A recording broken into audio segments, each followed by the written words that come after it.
দেশের শান্তি শৃঙ্খলা ফিরে আসতে এটাকে বিঘ্নিত করার চেষ্টা। এটা একটা ষড়যন্ত্র, এটা রাজনৈতিক ষড়যন্ত্র, এটা দেশি বিদেশি ষড়যন্ত্র। ন্যায্য দাবি যা সবকিছু আদায়ের জন্য লড়াই তো আমরাই করবো ইনশাআল্লাহ, সে যে সরকারই থাকে। বিএনপি সরকারের বিরুদ্ধে আন্দোলন করার ইতিহাস আছে জাতীয়তাবাদী শ্রমিক দল। যারা গৌরব করত যে তারা আর কখনো ক্ষমতার থেকে যাবে না, বিএনপি বা অন্য কেউ কখনো ক্ষমতায় আসতে পারবে না, তাদেরকে শুধু পদত্যাগ না, তাদেরকে পলায়ন করতে হয়েছে। যেটা বাংলাদেশের বা আশেপাশের দেশগুলির ইতিহাসে হয় নাই।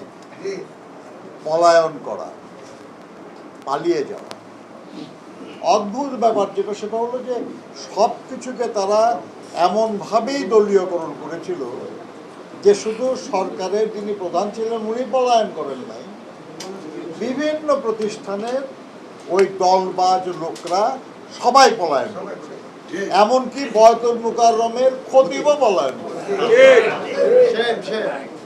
মানে কিভাবে সব দলীয়করণ করা হয়েছে, কিভাবে সব দলবাজ হয়েছে, যে সরকার ক্ষমতাচ্যুত হলে তারা আর মানুষের সামনে আসতে পারে না। এই অপরাধের জন্যই তাদের এই শাস্তি প্রাপ্য ছিল এবং সেটা পেয়েছে তারা। কিন্তু মনে রাখতে হবে যে তারা একাধিক্রমে 15 বছর ক্ষমতায় ছিল। তারা বহু মানুষ, তাদের দলের, তাদের মতে বিশ্বাসী বহু মানুষকে তারা বহু জায়গায় প্রতিষ্ঠিত করেছে এবং তাদের সবাই কিন্তু এখনো চলে যায় নাই বা পালিয়ে যায়নি। তারা বহু আছে, তারা এখনো যার যার অবস্থানে আছে এবং তারা তাদের ক্ষমতাকে ধরে রাখার জন্য এইসব মানুষদেরকে নির্বিবাদে দুর্নীতি অনাচার করার সুযোগ দিয়েছে এবং এদের অনেকেই প্রচুর টাকা পয়সার মালিক হয়েছে। সেই টাকা পয়সা এবং প্রভাব এখন তারা এই যে আন্দোলনের যে বিজয় হলো, সেই আন্দোলনের বিজয়কে নস্যাৎ করার জন্য কাজে লাগানোর চেষ্টা করছে এবং তারা খুব ভালো জানে যে রাজনৈতিক বক্তব্য দিয়ে, রাজনৈতিকভাবে তারা এখনই কিছু করতে পারবে না। কাজেই তারা ভর করার চেষ্টা করছে বিভিন্ন শ্রেণী পেশার মানুষের, তাদের কিছু দাবি দেওয়া নিয়ে। হ্যাঁ, অনেক দাবি ন্যায্য আছে, কিন্তু ন্যায্য দাবি কেন? কারণ এত বছর ধরে তারা সেগুলো পূরণ করে নাই, এখনই সেগুলো করতে হবে, এরকম একটা সিচুয়েশন তারা করার চেষ্টা করছে।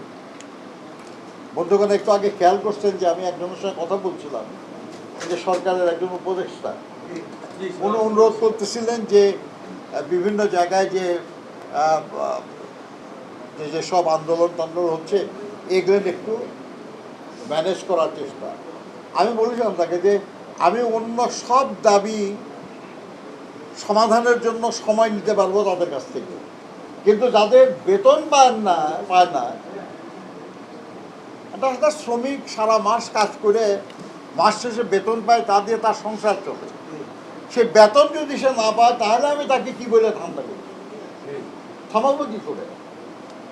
আরও যাতে বেতন ভাতা বাকি না পড়ে, এটা আপনারা খেয়াল করেন।